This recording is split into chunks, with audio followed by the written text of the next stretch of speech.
네, 안녕하십니까. 김정민 국제전략연구소의 김정민입니다. 오늘은 조금 이렇게 다른 방식으로 한번 방송을 진행해 보도록 하겠습니다. 오늘의 주제는 태극기 집회에 대한 부분입니다. 박근혜 대통령 구하기로 이름을 정했죠. 옛날 그 미국 영화 제목 라이언 일병 구하기, 그 라이언 일병 구하기 내용의 영화의 제목을 약간 패러디를 해서 이렇게 이름을 지었는데, 우리가 그 태극기 집회를 지금 많이 하고 있고 앞으로 선거가 다가오니까 앞으로 많은 사람들이 더 길거리에 나올 것 같은데 2년이라는 세월이 흘렀습니다. 그동안 이제 많은 일도 있었고 좋은 일과 나쁜 일이 있었는데 우리가 2년을 한번 되돌아보면서 그동안 앞으로 있을 또 선거 전에 우리가 어떻게 움직여야 될지에 대한 어떤 미래적 그다음 어떤 전략적 제시를 위해서 이러한 방식으로 성명하는 방식으로 한번 준비를 해봤습니다. 먼저 태극기 집회의 기원을 보면요. 많은 분들이 그 광화문 광장에 태극기 집회에 나왔었죠. 물론 그 이전엔 촛불 집회가 있었고 촛불 집회로 박근혜 대통령이 탄핵을 당하면서 거기에 대한 반대로 우파 쪽에서도 당연히 태극기 집회가 나왔고 나중에는 그 숫자가 태극기 집회 숫자가 촛불 인원의 숫자를 압도하는 상황까지 있었습니다. 저는 그때 당시 양쪽 진영을 다 왔다 갔다 하면서 여러 그런 모습들을 관찰을 하고 또 쭉 주시하고 봐왔습니다. 네, 그러면서 어떻게 변한지를 많이 봤는데 우리가 이 태극기 집회를 하게 된 그 최초의 계기가 무엇이었는지 우리는 그 초심을 잃지 않고 그 계기를 봐야 되는데 여러분들이 인터넷 그 검색을 해보시면 나오겠지만은 박근혜 대통령 탄핵 반대 시위라고 나옵니다. 보통 태극기 집회를 이렇게 하는데 요 일이 시작되게 된 계기는 박근혜 최순실 게이트로 이어져서 박근혜 당시 대통령에 대한 사퇴 및 탄핵 압박이 높아지고 박근혜 대통령 탄핵 소추안이 가결되면서 2016년 10월 29일서부터 시작된 것입니다. 그래서 여기 뒤에 보면은 뭐 한미 동맹을 강조하기 위해 성조기가 등장하기도 한다라고 하는데 뭐 그 이후에는 또 제가 이야기했던 북핵 개발 저지를 위해 이스라엘과 공조해야 된다 해갖고 이스라엘기도 요즘은 등장하고 있는 걸로 알고 있습니다. 이러면서 이제 태극기 집회가 현재까지 이어지고 있죠.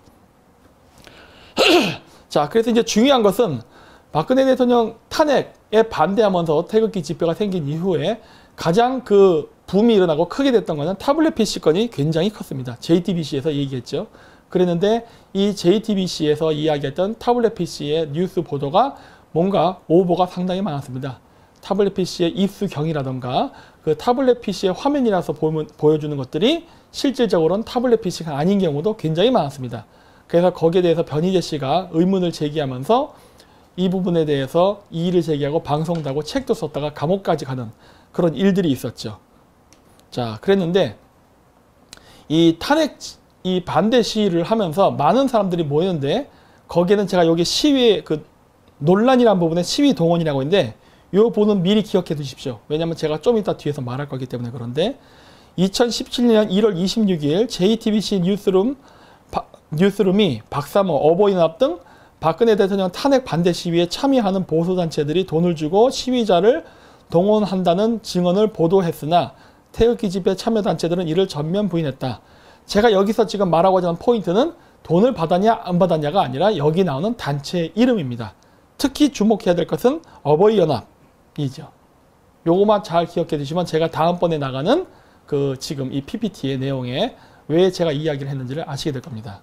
자, 그래서 2년 동안 있었던 태극기 집회에서 나왔던 주요 어젠다들은 박근혜 대통령 탄핵, 무효, 그 다음에 반대 이런 내용이었고 타블렛 PC 조작 사건에 대해서도 많이 이슈가 됐었습니다. 그리고 현재는 문재인 대통령 퇴진 운동까지 하고 있죠.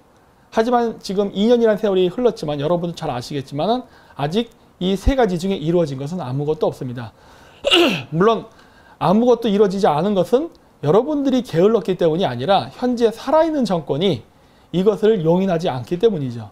왜냐하면 입법부, 사법부, 행정부가 전부 다 문재인 정권 산하에 있는데 이거를 법률적 절차로 밟아본들 아무리 재판을 해도 여러분들이 이기기는 역량이 부족합니다. 왜냐하면 여러분들은 일반 시민일 뿐이지 여러분들은 어떤 관직을 가진 공무원도 아니고 어떤 변호사 집단도 아니기 때문이죠. 물론 우리 쪽에서도 동원을 하긴 하지만 역시 그래도 힘이 붙이는 것은 어쩔 수 없는 현실입니다. 자, 그래서 저는 이 문제를 해결하기 위해서 다른 방법을 썼으면 하는 그러한 제안을 하고자 합니다. 이미 이 내용은 제가 저번 주 그 토요일 날 그 동아 면세점이었죠. 그쪽에서 있었던 태극기 집회에서 이미 했던 내용인데 다시 한번 요거를 제가 짧게 잘 화면을 정리해서 다시 만들어서 올리는 겁니다. 그래서 이것을 확산시키고자 하는 목적에서죠. 그래서 저는 그 박근혜 대통령 탄핵에 대한 무효라던가 이런 기타 등등 여러 가지 문재인 정권 퇴진운동까지 이걸 하는 방식을 달리해서 보려고 하는데 그거를 제가 하면서 참조하게 됐던 게 바로 역사적 사례입니다. 바로 아웅산 수치 여사의 내용이죠. 물론 아웅산 수치 여사는 최근에 서방 세계와 척을 지고 좋지 않은 관계에 있습니다. 하지만 그 아웅산 수치 여사가 가택연금에서 나오고 그리고 아웅산 수치 여사를 지지하는 세력이 정권을 다시 쟁취하게 되는 데에는 많은 역할을 했는데 그때 서방 세계가 큰 역할을 했습니다. 일단 아웅산 수치 여사에 대해서 먼저 보면은 아웅산 수치 여사는 미얀마의 정치인입니다.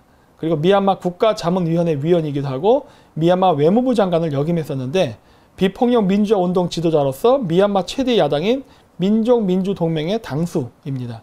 신앙이 두터운 불교 신자이며 리프토상과 샤하로프상, 노벨평화상을 수상했습니다.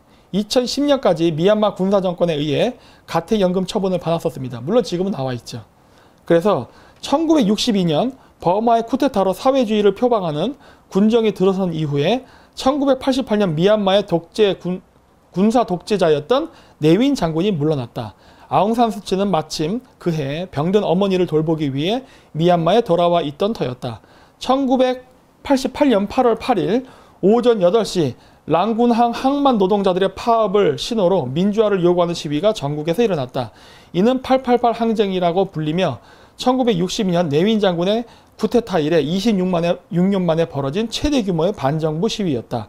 유혈 지난 닷새째 결국 군부는 지도부를 교체하며 정치 전면에서 물러났다.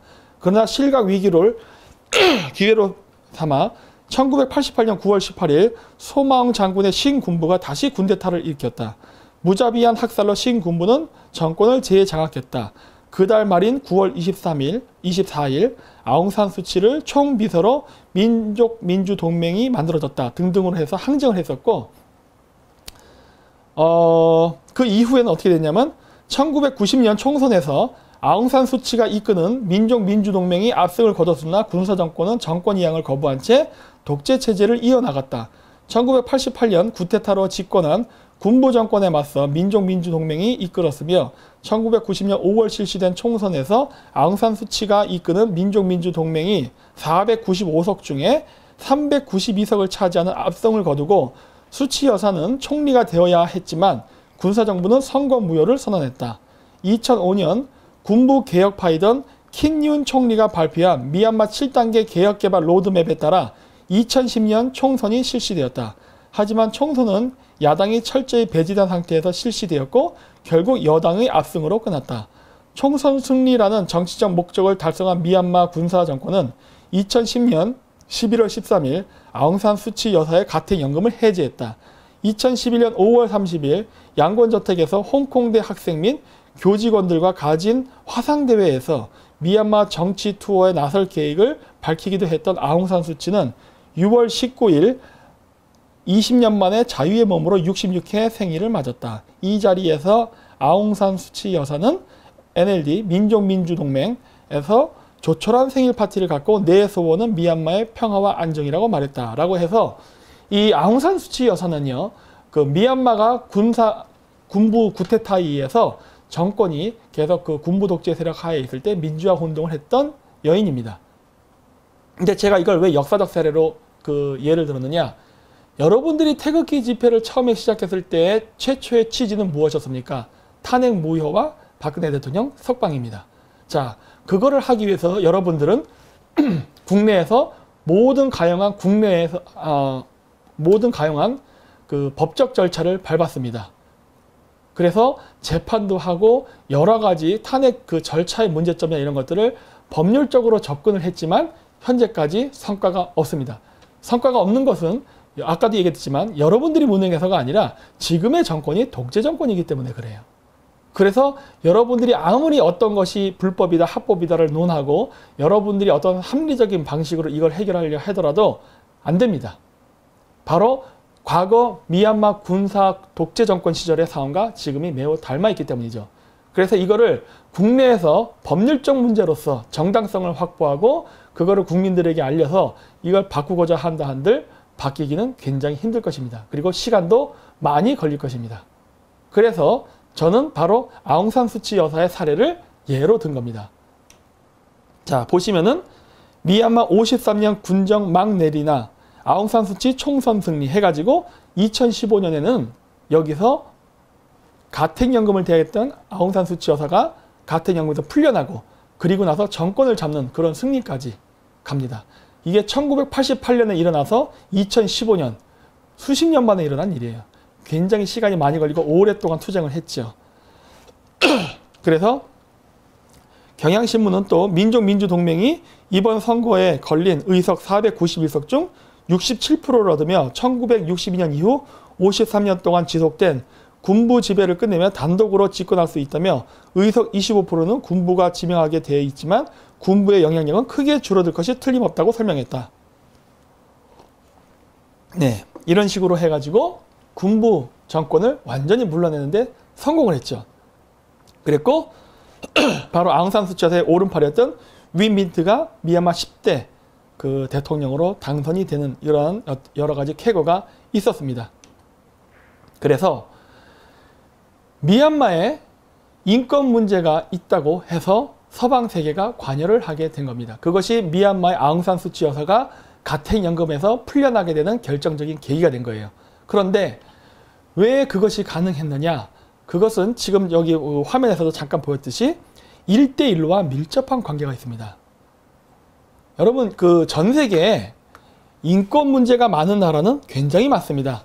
뭐 미얀마가 아니더라도 아프리카, 남미 어마어마하게 많은 국가들이 인권 문제로 골머리를 앓죠. 많은 국민들이 거기에 고통을 당하고 있고. 하지만 이 모든 사람들을 다 구제하기는 어렵습니다. 왜냐? 돈이 들고 인력이 들고 시간이 드는 문제예요.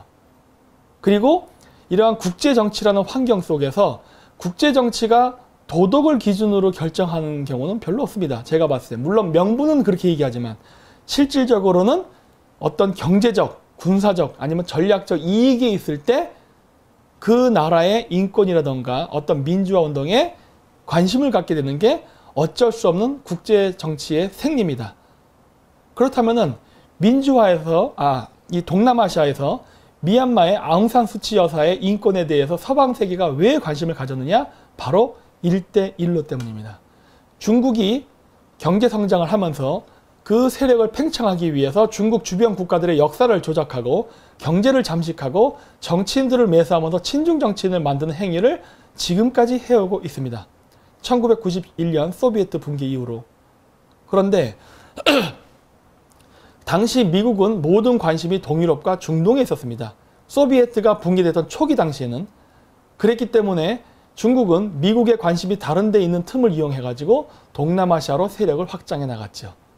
그랬으나 이제는 미국이 중국의 팽창을 견제해야 될 시기가 왔기 때문에 중동이라든가 동유럽에 대한 관심보다는 지금 아시아 쪽으로 시선을 돌리게 됐습니다. 이게 오바마 행정부 말기서부터 일어난 일이죠. 그래서 이 1대1로 확장을 막기 위해서 미국이 이 동남아시아에 관심을 가질 때 주목했던 나라 중에 하나가 바로 미얀마입니다. 영토도 크고 자원도 많고 그 다음에 전략적으로 매우 중요한 위치이기도 하죠. 그래서 미얀마의 친중 군부 세력들이 지금 정권을 장악한 이 미얀마를 미국과 뜻을 같이 할 수 있는 그러한 어떤 친미 정권이 생기기를 희망을 했죠. 그랬는데 그때 가장 유용하고 상징적인 인물이 바로 아웅산 수치 여사였습니다. 그래서 친중 군부 세력들에 의해 미얀마가 압제를 당하고 미얀마 경제가 거의 중국인에게 다 넘어갔거든요. 그래서 그러한 암울한 경제 상황, 이런 거에 대한 서방 세계의 구원의 손길이 뻗치면서 먼저 인권 문제가 거론이 된 겁니다. 그러면서 인권 문제가 이야기 나오면서 인권 문제에서 가장 상징적인 인물이었던 아웅산 수치 여사가 주목을 받게 되고, 그러면서 이러한 서방 세계의 주목이 부담이 됐던 친중 미얀마의 군부 세력들은 아웅산 수치 여사를 여러 가지 핑계를 대면서 뭐 선거에서 이겼으니까 라든가 뭐 이런 명분으로 해가지고 가택연금 해지를 하게 되죠. 그러면서 노벨 평화상도 받고 여러 가지 일들이 생기게 됩니다. 그래서 저는 이러한 그러한 국제사회가 미얀마에 개입하게 된 사례를 우리나라에 적용하면은 우리나라도 희망이 있지 않을까라는 걸 생각하게 된 거예요. 여기 보이시는 이 색깔이 칠해진 부분이 지금 중국이 영향력을 끼치려고 하는 부분입니다. 1대1로 의해서. 이 당시만 해도 한국은 포함이 안 됐지만 이제 한국도 포함을 시키고 있습니다. 중국이. 북한과 남한을. 왜냐하면 문재인 정권이 그걸 원하기 때문에. 자, 그래서 1대1로에 직간접적으로 참여하는 국가의 숫자는 이렇게 많습니다. 이랬기 때문에 서방 세계가 중국의 팽창에 대해서 긴장을 하게 되고 그러면서 개입하기 시작한 거예요. 그러면서 미얀마가 어디 있는지 아시죠? 미얀마는 여기 인도와 태국 사이에 있는 나라, 요 큰 나라입니다. 요 나라. 여기 미얀마입니다. 바로 1대1로의 중앙에 있는 나라예요. 그래서 이 중간에 있는 나라를 커트를 하면서 중국의 팽창을 막으려는 그러한 여러 국제 전략적 고려 속에서 미얀마의 인권 문제가 대두가 되고 그리고 미얀마의 인권을 회복시킬 수 있을 상징적인 인물이 아웅산 수치 여사의 가택연금 해제, 노벨 평화상 수상 등을 통해서 스타로 만들어지면서 키워준 겁니다. 결국 그러한 작전을 성공해서 친중 군부 정권은 결국 선거에 지고 물러나게 되죠. 이러한 일들이 있었습니다. 물론 그 이후에 아웅산 수치 여사의 그러한 그 정책이라든가 이런 것들이 서방 국가랑 많이 부딪히는 면이 있긴 했지만 어쨌든 제가 참고하고자 하는 부분은 바로 이 앞쪽의 이야기입니다. 우리나라가 현재 그 문재인 겉으로는 민주화라고 얘기하지만 속으로는 종북 정권 아닙니까? 이 친북 정권의 그러한 독재적 행위를 우리가 타파하고 그 다음에 중국의 영향력에 의해서 쫓겨난 박근혜 대통령을 다시 명예를 회복시키는 일을 하기 위해서는 반드시 우리도 외부 세계로부터의 지원이 필요한데 이 외부 세계로부터의 지원을 받게 된다면 우리가 원하는 것을 이룰 수 있지 않을까라고 생각한 거예요. 그렇기 때문에 여러분들이 밖에서 태극기를 들으면서 한 손에는 성조기를 드는 거 아니겠습니까? 바로 국제사회로부터의 개입을 희망하는 거 아닙니까? 이건 내정 간섭이 아니라 국제사회로부터의 구원이라고 봅니다. 왜 그러느냐? 6.25 전쟁 때 연합국이 들어온 것은 내정 간섭이 아니라 바로 민주주의를 지키기 위한 우방국가로부터의 원조였기 때문이죠. 그리고 실질적으로 러시아, 중국, 베네수엘라, 북한, 이란들은 비트코인을 통해서 석유 거래를 하고 그러면서 그 석유와 연계돼서 움직이는 달러의 기축통화 체제를 흔들려고 여러 번 시도했습니다. 물론 지금까지는 성공하지 못했어요. 하지만 지금도 그러한 시도를 하고 있죠. 바로 이러한 복잡한 국제관계 메커니즘 속에서 미얀마의 아웅산 수치 여사가 구제를 받은 것이고 그리고 민주화 정권이 탄생한 거예요. 저는 바로 이러한 사례를 우리나라가 적용을 해야 이번 사태를 해결할 수 있지 않을까라고 본 겁니다. 미얀마 내에서 부정선거에 대한 거 아까도 보여주셨지 않습니까? 친중 군부 세력들이 선거에서 민주화 세력이 이겼음에도 불구하고 그걸 다 무시하고 선거를 무효화한다든가 이런 불법적 행위가 굉장히 많았어요. 당연히 그 사람들은 거기에 대해서 이의를 제기하고 투쟁을 했겠죠. 그럼에도 실패한 겁니다. 그리고 나서 2015년이나 돼서야 결국 권력을 가질 수 있게 된 거죠. 50년이라는 시간이 흘렀지 않습니까? 그거 왜 안 됐습니까? 국내 문제를 국내 이슈로 해결하려 했기 때문에 안 됐던 겁니다. 왜? 강력한 군부 독재 세력을 상대로 일반 시민들이 할 수 있는 건 저항은 할 수 있으나 그거를 사회를 바꾼 데까지는 힘이 미진했기 때문이에요. 하지만 국제 정세의 변화에 따라서 서방 세계들이 관심을 갖고 미얀마라는 국가를 주목하기 시작하자 결국 빠른 시간 내에 바뀌게 된 겁니다. 50년 동안 못하던 거를 서방 세계가 관여하게 되면서 거의 5년 만에 가택연금 해제, 그 다음에 정권 창출까지 이어지지 않습니까? 그래서 이번에 박근혜 대통령 석방도 이런 식으로 접근하는 게 옳지 않을까라는 생각을 한 겁니다. 그러니까 아까도 얘기했듯이 그 이전에 있었던 2년 동안 있었던 활동이 잘못됐다는 건 절대 아니에요. 하지만 미얀마 사례를 봤을 때 우리나라도 국내 문제를 국내 문제로 해결하려고 하면은 현 상태에서는 해결이 안 된답니다. 따라서 외부 서방 국가의 지원을 받아야 되는데 받기 위해서 우리는 어떻게 해야 될까를 생각하게 된 겁니다. 자, 그러면 제가 지금도 이야기하지만은 제가 박근혜 대통령을 구하는 방식의 하나로서 반중 친미를 이야기합니다. 아마 잘 아실 겁니다. 그리고 제가 이스라엘과 연대도 얘기해서 많은 분들이 심지어 반중 친미를 안 하겠다고 하는 태극기 부대 사람들조차도 이스라엘 깃발을 듭니다. 그거 누가 캠페인 만들어낸 겁니까? 제가 만들어낸 거 아닙니까? 북핵 개발을 저지하기 위해서는 이스라엘과의 공조가 필요하다. 그렇게 해서 확산되는 운동 아닙니까? 그렇다면은 왜 지금에 와서 태극기 집회를 하는 사람들이 반중 집회를 못할까 하는 겁니다. 그거에 대해서 제가 먼저 원인을 이야기하고자 합니다. 자, 앞쪽에 나왔던 겁니다. 태극기 집회를 하는 단체 안에는 지금도 있는지 모르겠지만 과거에 어버이연합이라는 게 있었습니다. 이 어버이연합이 굉장히 큰 역할을 하고 있다고 저는 보고 있습니다. 왜냐? 자, 요겁니다. 이게 박근혜 대통령 집권 시기에 있었던 일인데 이 사람들 박사 뭐예요? 박근혜 대통령을 좋아하는 사람들입니다. 근데 이 사람들이 시민단체 활동을 하면서 친중 행위를 했습니다. 보십시오. 중국의 오성홍기에 절을 하다니 말이 됩니까? 여러분, 제가 반중 친미를 얘기한다고 해서 미국의 성적에 대해서 제가 이렇게 큰 절을 하기로 했습니까? 우리가 지금 반일을 하지 말고 일본과 좋은 관계를 유지하자고 얘기한다고 해서 일본 국길 앞에서 제가 이런 큰 절을 하게 됐습니까? 그런 적 없죠. 그런데 이 사람들은 왜 이런 행위를 한 겁니까? 여기도 나와 있죠. 대한민국 어버이연합 등 보수단체 회원이 시진핑 중국 국가주석 방한을 하루 앞둔 2일 오후 서울 중구 명동 중국 대사관 인근 포스트 타워 앞에서 가진 시 주석 방한 환영 기자회견에서 태극기와 오송홍기를 향해 절을 하고 있다. 2014년 7월 2일 뉴스원 기사입니다. 우파에서 이 짓을 했다는 거예요. 여러분, 우파에서 친중 행위를 한다는 게 말이 됩니까? 했습니다. 물론 이 사람들이 그러면서 박근혜 대통령 이름을 또 빌렸죠. 이런 경우 참 많죠. 자기는 누구를 위해서 뭘 한다 하면서 이렇게 자기가 하고 싶은 일을 하는 거. 나는 박근혜 대통령을 위해서 일을 합니다 하면서 결국 자기가 하고 싶은 행위를 하는 거죠. 이거 상대방 이름 팔아서 그 사람을 모욕 주는 행위입니다. 하지만 했습니다. 자, 보십시오. 이거는 제가 봤을 때 중도 사람인 것 같아요. 여기 보면 진짜 미래 예측 학자들은 놀라운 구석이 있다 해서 중간에 나오는 것만 읽겠습니다. 박근혜 정부에서 보수단체가 오송홍기를 흔드는 일 상상이나 해봤는가예요. 당연하죠.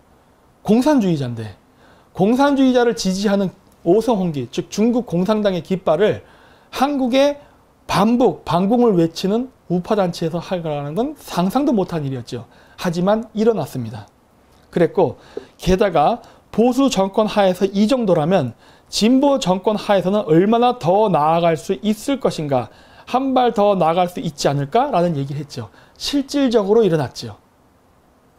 이게 우파 정권에서도 이 정도의 친중이 있었는데 지금 좌파 정권에서는 뭐 말할 것도 없죠. 어마어마하게 일어나고 있죠. 지금 우리나라의 자국의 산업을 무너뜨리고 우리나라 환경단체 중국인을 대장으로 앉히고 온갖 일들이 다 일어나지 않습니까? 이렇기 때문에 안 되는 겁니다. 지금 어버이연합의 멤버들이 지금 어디에 가 있을까요? 우리나라 태극기 집회 안에 섞여 들어가 있습니다. 그 사람들이 지금 외치는 게 무엇일까요? 반중은 안 된다죠. 그러면서 온갖 댓글, 단톡방을 날리면서 많은 사람들에게 반중은 안 된다. 반중을 외치는 사람들은 매우 위험한 작자들이다. 극우주의자다. 가짜다. 이런 식의 이야기를 지금도 퍼뜨리고 있죠. 즉, 이 기원은 이미 우파 정권 안에서 시작이 됐습니다. 자, 지만원 박사님의 글에서 보면 나오죠. 중국을 모르는 자가 바로 친중파이다. 저 100% 동의합니다. 여기 보시면 중국을 좋아하는 맹인은 공산당 세뇌자, 겉보기 관광자는 유적지 우상 숭배자, 학술 여행자는 대우받은 자, 정치자금 수혜자는 공산당 인맥, 주사파, 북한 제재 이유, 핵무장 위협과 돈벌이 창구 악용. 이 북한을 제재하는 거는 김정은 개새끼, 북핵 개발 반대한다. 물론 우파로서 당연히 얘기할 수 있는데 친중 정치인이 이런 말을 하는 이유는 뭐다? 바로 핵무장 위협과 돈벌이 창구를 악용한다는 건데 중국도 북한의 핵 개발을 반대합니다. 그리고 제재하기를 원해요. 그렇기 때문에 북한의 핵무기 개발 반대, 김정은 정권 물러나라는 얘기를 친중 정치인이 얘기한다고 해서 그 사람이 반공인지까지는 모릅니다. 왜? 중국 공산당과 긴밀한 관계에 있는 사람도 이런 일을 하기 때문에. 그 다음에 북한의 돈벌이 창구는 마약, 무기 판매, 비트코인. 저랑 똑같네요. 그 다음 임종성 비트코인 북한 송금은 미국이 적발했고 한국 언론 가짜뉴스로 왜곡, 청와대가 부정하고 있죠. 국민연금 비트코인 손실 투자는 위탁금융사로 위장해서 다 덮어버리죠. 그리고 또 뭐가 있냐? 국민청원에 보면 200개 김정민 처벌요구 이거 접니다. 청와대 국민청원에 김 박사 비트코인 가짜뉴스 유포한다. 뭐 등등 이런 걸로 해서 200개의 청원이 올라갔었습니다. 누가? 친중파들이. 친중좌파, 친중우파 상관없이. 어쨌든 친중파들이. 그래서 이게 많은 것들이 나와 있는데 이건 여러분들이 직접 가서 보십시오. 자, 그래서 또 하나의 재미있는 글이 있었습니다. 조원진 대 김전민 박사 누가 더 믿을만합니까 해서 제가 박통 탄핵에 대해 부정적이라는 의견이 아니라 박통은 솔직히 정치를 못하긴 정말 못했습니다. 제가 못했다는 말은 정치를 못했다고 하기보다 자빨놈들이 하자는 대로 다 줘서 빨갱이 세상 만들어지게 방관했다는 것 등등등으로 해서 기사가 나오는데 여기 보면 뭐가 나오냐? 오늘 대한애국당이 모여서 사람들에게 서명받는 곳에 가서 왜 대한애국당은 반중 의사 같은 것을 동영상에 안 보여주느냐고 물어보니 정당은 타국을 비판하는 것을 하면 안 된다고 하더군요. 라고 얘기한 거예요. 이건 대한애국당 측의 의견입니다. 대한애국당 측에서는 김정민 박사 하기가 엉터리라고 믿고 있는 투로 그 비구니가 이야기하던데 그리고 그 비구니란 건 불교 여자 승려를 말하는 거예요. 그리고 그 비구니가 김정민 박사 측이 우파를 분열시키기 위한 가짜 우익이라고 믿고 있는 거 보면 대한애국당에서는 그렇게 김정민 박사에 대해서 안 좋게 교육시키나 본데 여러분들에 대한 의견은 어떻습니까? 해서 대한애국당에서 지금 현재 퍼지고 있는 저에 대한 음해를 퍼뜨리는 바로 중심지입니다. 몽골 가짜 박사 하기, 뭐 ROTC도 가짜, 연세학교 원주 캠퍼스 나온 것도 가짜, 모든 게 다 가짜. 저에 대한 개인에 대한 것을 가짜라고 몰면서 제가 말하는 반중 친미를 왜 해야 되는가에 같은 어떤 당위성은 절대 이야기하지 않죠. 그리고 그걸 누가 도와줍니까? 바로 어버이연합. 과거 친중 행력이 있는 사람들. 이런 사람들이 태극기 집회 안에 들어가서 주로 이런 패턴으로 봤을 때 애국당 쪽 태극기들이 많이 있는 것 같은데 그쪽 사람들이 지금 이 짓을 하고 있는 것이죠. 근데 이거를 해갖고 개인들이 얻을 수 있는 이익은 무엇일까요? 예? 자, 보십시오. 중국 연일 도 넘는 사드 압박. 현재 한국은 난세. 중국의 대표적인 관변학자인 저장대학 한국연구소 리둔추 교수는 지난 14일 중국 청년보에 기고한 글에서 사드 문제로 한국이 돌아올 길이 없어졌다면서 이런 위기 해결을 위한 정권 교체가 필요하다고 주장했다. 중국이 주장한 겁니다. 박근혜 정권의 정권 교체가 필요하다고 중국에서 주장한 거예요. 그는 특히 한국 언론을 인용해 박근혜 정부 출범 이후 이 한국의 언론을 이용하는 거 좌파 매체도 이용한 거죠. 박근혜 정권 문제 있다. 국가정보원 대섭 개입 의혹, 세월호 침몰, 메르스 사태 등 수많은 문제가 발생했다면서 현재 한국은 난세라는 극단적인 표현까지 서슴지 않았다. 또한 사드 배치에 반대하는 한국 내 인사들의 발언을 자세히 소개하면서 내년 한국 대선에서 정권 교체를 희망했다. 공산당 기간지, 이것도 공산당 기간지예요. 인민일보 자배지인 환구시보도 이날 한면 전체를 할애한 기사에서 한국 언론들이 사드와 관련돼 대국의 보복이 시작됐다. 대국의 보복. 여기서 얘기한 대국이 누구예요? 중국. 그렇죠? 미쳐버리는 거죠. 대국의 보복이 시작됐다고 대대적으로 떠들고 있다면서 그러나 중국은 아직 한국에 대한 제재를 공식적으로 발표한 게 없다고 비꼬았다. 라는 얘기는 뭐예요? 한국의 언론 매체들이 중국이시여 제발 우리나라의 제재에 참여해 주십시오. 그거죠. 우리가 무슨 조선시대 4대주의 국가예요? 우리나라 대통령이 중국이 원하지 않는 사드 배치를 하려고 합니다. 대국이시여 제발 사드 배치를 할 수 없게 우리나라 정권의 교체에 개입해 주십시오. 라고 비꼬았다고 한 거예요. 왜 당신네 중국 정권, 중국의 언론은 개입하지 않느냐 라고 비꼬았다는 내용이에요. 그래서 앞서 관영 영자지 차이나 데일리는 지난 13일 분석 기사에서 자국 전문가들의 목소리를 통해 사드 배치란 정치적 실수로 박근혜 대통령이 중국에 관해 이룩한 성과물을 지워버렸다고 주장했다. 당일 환구시보의 영문판인 글로벌타임즈도 사드가 박근혜 대통령을 탄핵하는 데 사용될 수도 있다는 자극적인 제목의 기사를 게재했다. 사드 배치가 박근혜 대통령을 탄핵하는 데 사용될 수도 있다. 근데 진짜 탄핵이 이루어졌죠. 진짜로. 서방 언론 또한 사드 배치에 관련해 한국을 몰아세우는 중국 관영 언론의 이런 보도와 움직임을 주시하고 있다. 서방 기관은 이때부터 이미 한국에 대해서 관심을 갖기 시작했습니다. 중국이 한국의 정권을 정말 탄핵을 하고 정권 교체로 이어지게 할 수 있는가 없는가에 대해서 많이 주목하고 있었어요. 자, 그랬는데 그때 당시에 우리나라 사람들은 반중을 해야 된다고 이야기할 때 어리벙벙했죠. 제가 2016년 2월 28일서부터 반중을 해야 된다는 이야기를 한국에 와서 하기 시작했습니다. 그 이전에는 제가 해외에서 이 활동을 했어요. 그래서 여러분들이 저의 활동을 전혀 모르는 겁니다. 그랬는데 국내에 와서는 그냥 재밌게 고대사 이야기만 하다가 2010년 2월 28일 날부터 이 부분에 대해서 집중적으로 거론을 했는데 그때 당시만 해도 우리나라의 100% 우파 사람들은 반중을 왜 해야 되는지를 전혀 이해를 못했어요. 중국이 개입됐다는 얘기를 그렇게 이야기를 해도 전혀 이해를 못하고 호응도 안 해줬습니다.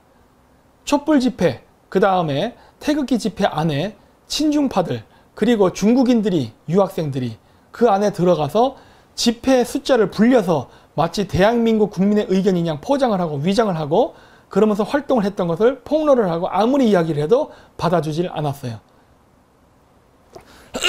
그때 당시에 다른 그 동아일보 이정훈 기자님인 것 같은데 그분도 중국 유학생 6만 명이 개입됐다는 이야기를 했었죠. 하지만 그건 대한애국당의 조원진 의원에 의해서 묵살당했습니다. 근거 있냐? 저는 집회에 가서 직접 봤습니다. 태극기 집회와 촛불 집회 안에서 활동하는 중국인 유학생들을 직접 제가 제 눈으로 봤어요. 뿐만 아니라 그때 당시에 활동했던 페이스북, 그 다음에 트위터의 문자 메시지들도 제가 다 캡처해서 가지고 있습니다. 실질적으로 2016년 2월 28일 강의 때에도 제가 그런 것들을 보여줬어요. 중국인들이 이렇게 들어와서 우리나라에서 혼란을 조장하고 있다. 그래서 박근혜 대통령 탄핵에 대한 촛불 집회는 외세 개입이기 때문에 우리는 신중하게 바라봐야 된다라고 이야기했었어요. 지금 그 영상이 있습니다. 이 영상이 5번이나 폭발을 당했었죠. 일반인들이 볼 수 없게. 그래서 지금 저희 홈페이지를 통해서 다시 올려놔서 여러분들이 볼 수 있으니까 참조하시면 됩니다. 그래서 이런 식으로 바로 박근혜 대통령을 구하겠다는 태극기 집회, 그렇게 반중을 안 하겠다고 하는데, 그리고 또 뭐라고 합니까?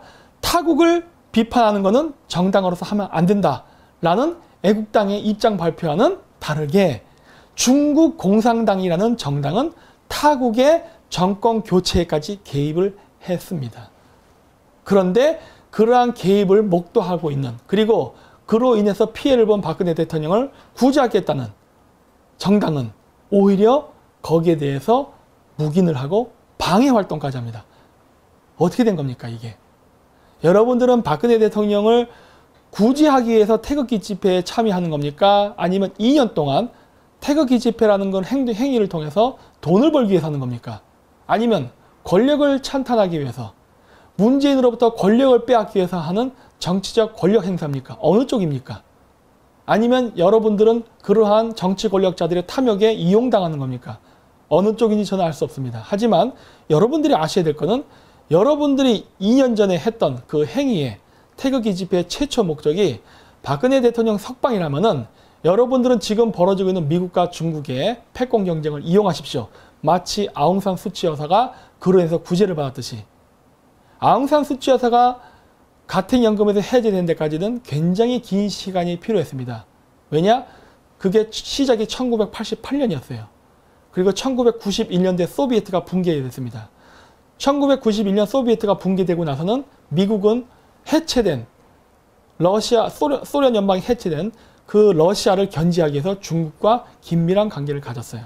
그랬기 때문에 미얀마의 친중 군부 세력이 존재했지만 미국은 미얀마의 친중 군부 세력을 견제하지 않았습니다. 왜? 중국과 좋은 관계를 유지해야 됐기 때문에. 그랬기 때문에 정권을 교체하는데 무려 50년이라는 세월이 걸렸던 거예요. 하지만 지금은 다릅니다. 박근혜 대통령이 감옥에 가게 된, 지금 현재 구치소에 가게 된 결정적인 계기는 사드 배치와 매우 밀접한 관련이 있습니다. 사드 배치가 계기가 되면서 중국 공산당들도 프로파간다를 이용해가지고 많은 압력을 행사했죠. 우리나라 국내 정치인에게까지도. 그래서 그런 것들이 박근혜 대통령 탄핵에 큰 영향을 끼쳤다고 저는 보고 있습니다. 이런 여러 가지 정황적 증거들이 굉장히 많거든요. 그랬기 때문에 박근혜 대통령은 오히려 미국을 도우려고 하다가 감옥에 간 케이스입니다. 미국과 중국의 패권 경쟁 속에서 사드 배치는 친미적이지 친중적이지 않습니다. 그랬기 때문에 이러한 양쪽의 그 대립 속에서 우리는 어떻게 되나 고민이 많았겠죠. 하지만 그 고민과 갈등 속에서 그래도 우리는 한미동맹을 해야 된다라는 결심이 섰기 때문에 사드 배치를 결정하면서 친미 쪽으로 선회를 한 거예요. 그러면서 탄핵을 당했고 사드 미사일 그 배치를 한 그 토지를 임대해줬던 롯데그룹은 어떻게 됐습니까? 문재인 정권에서 엄청난 공격을 받았죠. 이랬던 상황이란 말이에요. 그랬기 때문에 지금은 미중 패권 경쟁 속에서 일어난 사건이라서 미국과 서방 국제사회는 관심이 있습니다. 한국에 대해서. 따라서 아웅산 수치 여사 때처럼 50년이란 시간이 흘러야 비로소 서방이 관심을 갖고 들어오는 게 아니라 지금 당장도 가능한 겁니다. 지금 당장도. 그렇기 때문에 여기서 보면은 밑에 빨간색 쳐놨죠? 그 사드 배치 문제 때문에 중국이 압력 넣는 거, 이런 것 때문에 서방 언론 또한 사드 배치에 관련해 한국을 몰아세우는 중국 관영 언론의 이런 보도와 움직임을 주시하고 있다 해서 이미 서방 언론은 관심을 갖고 있습니다. 따라서 여러분들이 어떻게 움직이느냐에 따라서 서방 국가들, 정치인, 인권 이런 변호사들이 바로 개입할 수 있는 여지가 지금 있는 거예요. 그러니까 박근혜 대통령을 석방시키기 위해서 50년이라는 시간이 필요 없다는 겁니다. 여러분들이 마음만 바꾼다면은 당장 내일이라도 가능하다는 거죠. 서방 세계가 적극적으로 개입하고 가택연금으로, 그러니까 지금 구치소에 계신 거를 가택연금으로 바꿀 수도 있고, 또는 그러한 헌재의 재판이 위헌이라는 것을 국제재판소를 통해서 이슈화시킬 수도 있고, 온갖 것이 가능하다는 거예요. 근데 그러한 거를 하려면은 바로 조건이 필요합니다. 아까도 제가 얘기했을 겁니다. 이 세계에는 인권의 탄압을 당하는, 그러니까 인권이 없어서 탄압을 당하는 수많은 국민들이 존재합니다. 하지만 그 모든 국민들을 일일이 서방 선진국들이 다 개입해가지고 뭐 바꿀 수는 없습니다. 왜? 시간과 돈과 인력의 문제가 들기 때문에. 따라서 서방 국가들도 구제는 하되 자신들과 이권관계가 맞는 국가들을 우선순위로 해서 당연히 돕습니다.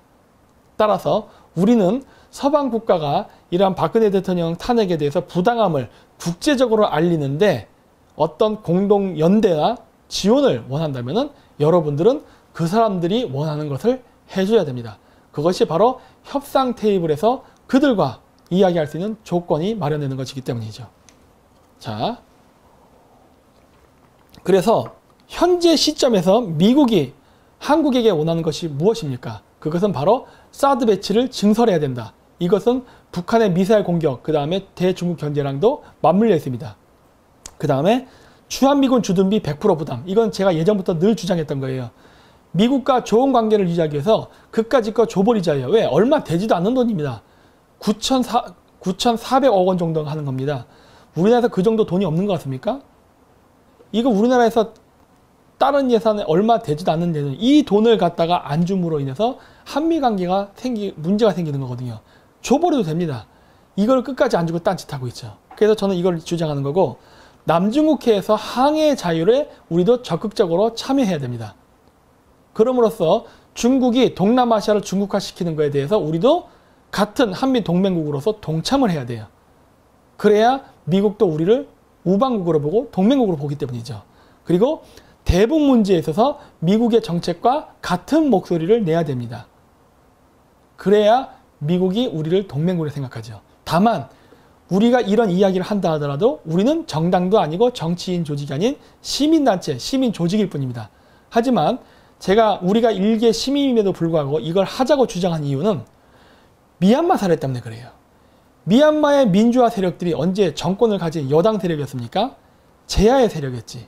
하지만 제야의 세력이었다 하더라도 이 사람들은 미국과 공조하기를 원하는 사람들이었고, 당시 국제정세는 미얀마에 있는 친중 군부 세력을 축출하고 미얀마를 미국 편으로 만들고자 하는 생각이 있었기 때문에 서로 이해관계가 맞았기 때문에 아웅산 수치 여사를 가택연금에서 풀어내고, 그리고 그 아웅산 수치에게 노벨 평화상을 줌으로써 스타를 만들어서 다음번 선거에서 그 친중 군부 세력들을 밀어내게 할 수 있는 어떤 기반을 마련해 준 겁니다.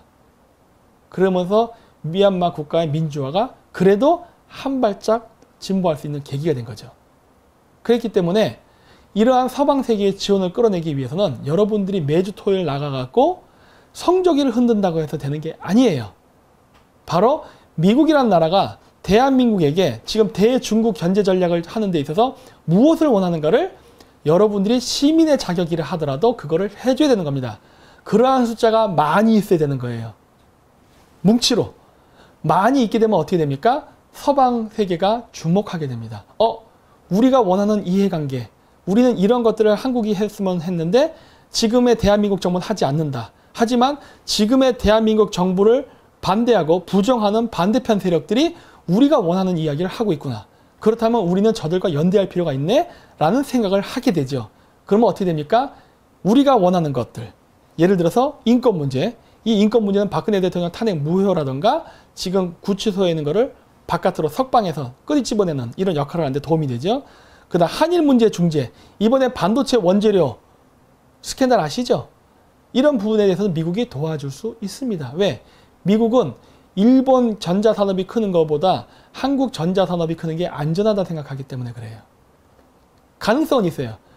근데 지금 그게 안 되고 있죠. 그리고 전자개표기 쓰는 거 막는 문제. 전자개표기를 쓰게 되면 선거 때 문제가 생깁니다. 그래서 우리도 전자개표기가 아니라 수개표를 통해서 하기를 원하는데 이거 우리가 그냥 내부적으로만 하자 그러면 안 될 가능성이 있어요. 이럴 때는 유엔 선거관리위원회를 초대 갖고 하면 됩니다. 왜냐? 이미 메이드 인 코리아의 전자개표기가 다른 나라에서 선거할 때 이상하게 작동이 됐고 선거 조작에 악용이 됐거든요. 그러한 사례가 있기 때문에 지금 중국의 1대1를 저지하기 위해서 미국이 한반도에서 어떤 정치적 어떤 영향력과 이권 관계가 있는 이 상황 속에서 전자개표기로 인해서 미국과 반대되는 세력이 정권을 잡는 것은 서방 국가도 원하지 않아요. 그렇기 때문에 이럴 때는 유엔 선거관리위원단이 당연히 와서 그러한 전자개표기가 이상한 짓을 하나 감시할 수 있는 계기를 마련할 수 있습니다. 그걸 우리가 요구해도 저쪽은 들어줄 수 있어요. 단 앞쪽에 얘기했던 제가 조건들, 사드 배치라든가 주한미군 주둔비 100% 부담, 항해 자유 참여, 그다음 미국과 대북 경제 공조 이런 것들을 대북 제재 공조 이런 것들을 해준다는 전제 조건 하에 미국도 당연히 해줄 수 있는 거죠. 바로 기브 앤 테이크인 겁니다. 그리고 한미 경제 공조. 우리가 경제가 굉장히 나쁜 거는 지금 아시죠? 미국과 관계가 나빠지면서 이런 일이 발생한 겁니다. 일본과도 물론 관계가 나쁘고 그렇기 때문에 이러한 경제를 무너진 경제를 회복하기 위해서는 미국의 도움이 절실합니다. 우리가 미국과 손을 잡는 순간 중국 시장은 잃어버릴 수도 있어요. 그러면 어떻게 하면 되느냐? 우리가 중국에서 잃어버린 시장만큼을 미국 시장을 얻으면 되는 거예요. 왜? 미국은 중국 제품을 미국 시장에서 밀어내려 하기 때문에 그 밀어내서 비는 공백을 한국 제품으로 채운다면은 우리는 한미 공조를 하면서도 경제적으로 어려움이 없게끔 할 수 있습니다. 지금의 저 거대한 중국 경제 규모가 유지되고 있는 것은 대미 수출 때문에 그런 거예요. 중국보다 경제 규모가 작은 대한민국이 미국에만 물건을 판다면 중국이 차지했던 포션을 밀어내고 한국이 차지하기만 한다면 얼마나 많은 경제적 이득이 있겠습니까? 그렇기 때문에 반중 친미를 하라는 겁니다. 따라서 이 반중 친미를 하라는 이유는 단순히 우리나라 그 한미 군사동맹 강화, 그 다음에 미국과의 어떤 의리 이런 것뿐만이 아니라 여러분들이 2년 전에 시작했던 태극기 집회에서의 초심을 아직도 기억하고 계시다면은 박근혜 대통령 석방에도 매우 유용하니까 써먹으라는 겁니다. 그리고 반중 친미는 제가 예전에도 얘기했지만 제가 무슨 만들어 놓은 특허권이 아닙니다. 반중 친미를 하는 게 김정민 박사를 통해서만 해야 된다. 이런 것도 아니라 여러분들이 스스로 하십시오. 여러분들이 가지고 있는 태극기 단체와 조직 뭐 할 겁니까? 그거 가지고서 반중 친미를 하시라는 겁니다. 제가 뭐 태극기 집회를 따로 만들어서 하는 거 그런 것도 해도 되겠지만은 이미 여러분들은 여기에 대해서 도사 아닙니까? 2년 동안 했으니까. 그렇기 때문에 여러분들이 가진 조직력과 이런 걸 가지고 하시라는 거예요. 왜? 여러분들이 2년 전에 가지고 있었던 박근혜 대통령 석방이라는 그 초심을 아직도 기억하고 있다면은 이제 2년 동안 안 되는 방법을 하지 마시고 이번에 다른 방식으로 전략적, 전술적 어떤 변화를 한번 줘보라는 겁니다. 그래서 국제사회에 개입을 유도하라는 거예요. 그것이 성공해서 문재인 정권이 한 발 물러서고 약한 모습을 보였을 때 타블렛 PC가 됐던 다른 사건을 이야기해야 그때부터 약발이 먹히지 지금 이렇게 서슬퍼런 좌파 정권이 강한 상태에서는 아무리 여러분들이 이야기해봐야 여러분들만 두들겨 맞습니다. 성공을 못한다는 거예요. 즉 전쟁을 할 때에는 무기를 자신이 가지고 있는 무기를 어떻게 쓰는가에 대한 순서를 정하는 게 굉장히 중요합니다. 예를 들어 2차 세계대전 때 인천 상륙작전 때 어떻게 했습니까? 메가더 장군이 인천에 와서 미군들을 그냥 상륙시켰나요? 아니죠. 상륙시키기 전에 먼저 함포 사격을 여러 번 했습니다. 함포 사격도 하고 전투훈련에서 폭격도 하고, 그래서 북한 진지를 초토화시킨 다음에 그리고서 상륙정을 내보낸 거예요. 그게 전쟁을 할 때 순서입니다. 지금 우리가 박근혜 대통령을 석방시키기 위해서 가진 많은 옵션들이 있습니다. 지금 제가 얘기했던 반중친미 전략, 타블렛 PC 전략, 그 다음에 뭐 여러 가지가 있죠. 이런 전략이 있는데 그 전략을 어떤 거를 먼저 쓰고 어떤 걸 나중에 쓰냐는 바로 이러한 인천 상륙작전과 같이 그 자신이 갖고 있는 무기를 어떻게 우선순위를 정해서 쓰느냐가 매우 중요하다는 걸 제가 이야기하는 겁니다. 그래서 여러분들이 2년 동안 했던 그 전략이 틀렸다는 걸 얘기하는 게 아니라 작전을 짜가지고 움직여야 된다는 걸 얘기하는 거예요. 그래서 제가 이번에 제안하는 것은 바로 반중친미를 여러분들도 하시라는 겁니다. 단순한 반중친미가 아닙니다. 저는 제 나름대로 반중친미를 하는 목적이 있습니다. 제가 원하는 반중친미의 목적은 중국을 배제시켜서 북한 정권을 무너뜨리고 남북 통일을 하고, 그리고 중국이 더 이상 우리나라를 괴롭힐 수 없게 중국을 약화시키는 전략을 하는 차원에서 반중친미를 얘기하는 거고, 여러분들이 제가 얘기하는 반중친미를 받아들일 때는 여러분들이 그토록 원하셨던 박근혜 대통령 석방을 위해서 국제사회의 개입을 끌어내는데 쓰라는 활용의 카드로서 말하는 겁니다. 우리가 서로 다른 목적을 가지고 있다 하더라도 우리가 가지고 있는 목적을 실현하는데 그 수단이 같을 수 있다면 왜 같이 공조가 안 되겠습니까? 그래서 여러분들에게 앞으로 태극기 집회도 이런 걸 많이 써주셨으면 하는 바람에서 오늘 이렇게 제가 하지도 않던 이런 양복을 입고 이게 약간 성명 발표식으로 오늘 강의를 하게 됐습니다. 그래서 제가 광고를 일부러 뒤에 붙였습니다. 그 반중친미를 하는 미국의 유튜브 있습니다. 차이나 언센서도 있는데 이제 곧 법인을 만들 겁니다. 그래갖고 지금 그 상담을 하고 있어요. 그래서 이제 미국 법인이, 한국 법인이 생기게 되면 이제 법인 통장이나 이쪽으로 이제 후원금이 들어가니까 그쪽으로 해주시면 되고, 그 이전까지는 그 번역을 해주시는 분이 개인 계좌로 들어가니까 일단은 임시로 이쪽으로 많이 후원을 해주십시오. 그래야 이 돈을 가지고 차이나 언센서드에서 중국 공산당이 전 세계에 어떠한 만행을 저지르는가를 여러분들에게 알려줄 수 있게 한글 자막을 작업하기 때문입니다. 그래서 많은 지원을 해주시고요. 그 다음에 7월 20일 토요일에는 파룬궁 법륜궁 사람들이 그 서울광장에서 반중국 공산당 집회를 합니다. 중국 공산당을 규탄하는. 물론 여러분들은 파룬궁 신자가 아닙니다. 저도 아니에요. 하지만 저는 중국 공산당을 쓰러뜨린다는 그 목적에 있어서만큼은 방향성이 같기 때문에 저는 지금도 도와줍니다. 지원을 많이 하려고 하죠. 제가 할 수 있는 건 뭡니까? 방송에서 말 한번 하는 거예요. 그리고 뭐 집회 있으면 나가서 연사로도 씁니다. 그보다 중국 공산당을 비판하는 걸 하죠. 여러분들은 저처럼 안 하셔도 돼요. 저처럼 아예 중국 CC 카메라가 전부 보고 있는 상황 속에서, 중국 공안들이 감시하는 상황 속에서 저처럼 나가서 중국 파룬군을 지지해주고 중국 공산당을 비판하는 연설을 할 필요까지는 없습니다. 하지만 이러한 단체 집회했을 때 여러분들이 머릿수 하나 보탬을 해줌으로써 중국 공산당을 압박하고 우리나라에서 우리나라 정권을 자기 마음대로 교체를 하고 좌지우지 흔드는 이런 짓을 못하게 하는 데는 굉장히 큰 도움이 되리라 생각되기 때문에 여러분들에게 시간이 되시면 협조를 해달라고 부탁하는 겁니다. 저는 파룬궁 신자 아닙니다. 저를 보고 뭐 증산들한테 뭐 이러한 소리 하는데 아니에요. 그러니까 그런 것과 상관없이 중국을 견제하고자 하는 목적에서 하는 거기 때문에 협조해달라는 겁니다. 네, 그래서 오늘 이 박근혜 구하기 이 방송은 이걸로 마치도록 하겠습니다. 네, 끝까지 시청해 주셔서 대단히 감사합니다. 안녕히 계십시오.